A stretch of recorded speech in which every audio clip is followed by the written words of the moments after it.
சட்டமன்ற தேர்தலில் 47 இடங்களை மட்டுமே பிடித்து 3ஆம் இடத்திற்கு தள்ளப்பட்ட அதிமுக தற்போது 2ஆக உடைந்து போனதாக தகவல்கள் வெளியாகியுள்ளது. தொடர் தோல்விகளை பெற்று வந்த எடப்பாடி பழனிசாமிக்கு எதிராக போர்க்கொடி தூக்கியது யார் யார் பார்க்கலாம் தற்போது விரிவாக.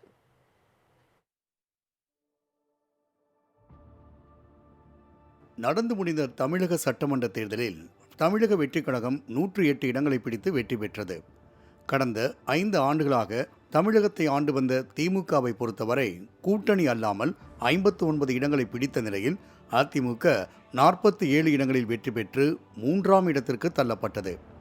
தேர்தலுக்கு முன்பு வரை அதிமுகவில் உட்கட்சி பூசல் அதிகரித்து வந்தது. ஏற்கனவே ஜெயலலிதா மறைவுக்கு பிறகு டிடிவி தினகரன், சசிகலா, ஓ பன்னீர்செல்வம் விலக்கப்பட்டு தனித்தனி இயக்கமாகி சிதறுண்டு போயினர்.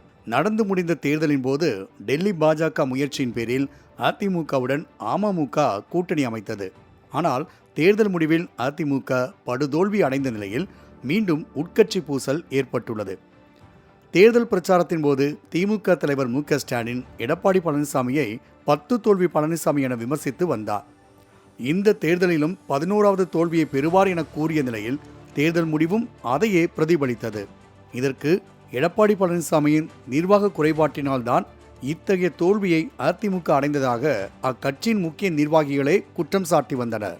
தேர்தலுக்கு பின்பு தவேக பெரும்பான்மை காட்ட முடியாத போது அதிமுக பொதுச் செயலாளர் எடப்பாடி பழனிசாமியை முதல்வர் வேட்பாளராக அறிவித்து திமுகவும் இணையலாம் என்றெல்லாம் பேசப்பட்டன.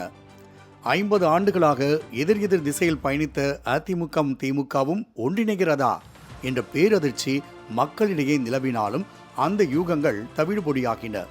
தற்போது அதிமுக ஆளுங்கட்சியாகவும் அல்லாமல் எதிர்க்கட்சியாகவும் அல்லாமல் தனித்து விடப்பட்டிருப்பதால் அதன் மூத்த நிர்வாகிகள் தவித்து வருகின்றனர்.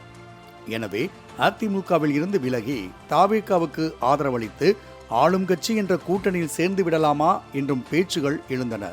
அதன்படி அதிமுகவில் CV. Shanmugam, S P. Velumani, C. Vijayabaskar உள்ளிட்ட முக்கிய தலைவர்கள் வெளியேற திட்டமிட்டனர். ஒரு கட்சி சார்பில் போட்டியிட்டு வெற்றி பெற்று பின்னர் வேறு கட்சிக்கு தாவினால் அவர்கள் கட்சி தாவல் தடை சட்டத்தின் கீழ் தண்டிக்கப்பட்டு பதவி பறிக்கப்படும்.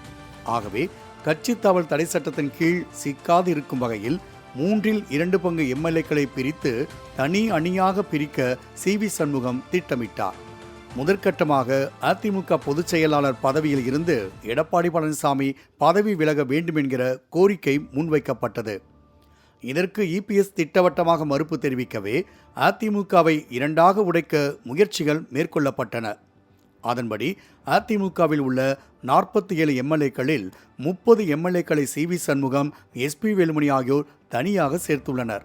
மறுபுறம் எடப்பாடி பழனிசாமி அணியில் 17 எம்எல்ஏக்கள் உள்ளனர். 10ஆம் தேதி சென்னையில் எடப்பாடி பழனிசாமி தலைமையில் நடந்த ஆலோசனை கூட்டத்தில் தவேகவுக்கு ஆதரவளிப்பதோடு பாஜக கூட்டணியிலிருந்து விலக வேண்டும் என எம்எல்ஏக்கள் வலியுறுத்தியதாக கூறப்பட்டது. இதற்கு இபிஎஸ் தவேக அழைக்காமல் அவர்களுக்கு ஆதரவளிப்பது மரியாதையாக இருக்காது என கூறியதாகவும் கிசுகிசுக்கப்படுகிறது. இந்நிலையில் சென்னை எம்ஆர்சி நகரில் உள்ள சி.வி. சண்முகம் இல்லத்தில் அதிமுக எம்எல்ஏக்கள் ஆலோசனை நடத்தினர். இதில் அதிமுக பொதுச் செயலாளர் பதவியில் இருந்து இபிஎஸ் விலகுவது என வலியுறுத்துமாறு முடிவு செய்யப்பட்டது.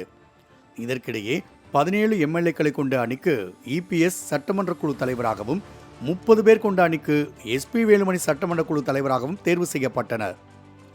சட்டமன்ற தற்காலிக சபாநாயகர் கருப்பையாவை சந்தித்த சி.வி. சண்முகம் கடிதம் ஒன்றை வழங்கினார். அதில் சட்டமன்ற தலைவராக எஸ்.பி. வேலுமணி, கொறடாவாக சி. விஜயபாஸ்கரை நியமிக்குமாறு குறிப்பிடப்பட்டிருந்தது. ஆக இதன் மூலம் அதிமுக மீண்டும் உடையப்போவது தெரிய வந்துள்ளது. ஒருவேளை அதிமுக பொதுச் செயலாளர் பொறுப்பில் இருந்து எடப்பாடி பழனிசாமி விலகிக் கொண்டால் தொடர்ந்து ஒரே அணியாக செயல்படும் என்றும் தகவல்கள் பரவுகின்றன. அப்படி எடப்பாடி பழனிசாமி விலகினால் அது சசிகலா, டிடிவி தினகரன் போன்றோர் பழைய பகை விலகி ஒருங்கிணைந்து செயல்பட வாய்ப்புள்ளதாகவும் அதிமுக மீதான அத்தனை எதிர்பார்ப்புகளுக்கும் எடப்பாடி பழனிசாமி ஒருவரிடம் மட்டும்தான் பதில் உள்ளதென்றும் அரசியல் நோக்கர்கள் கணிக்கின்றனர்.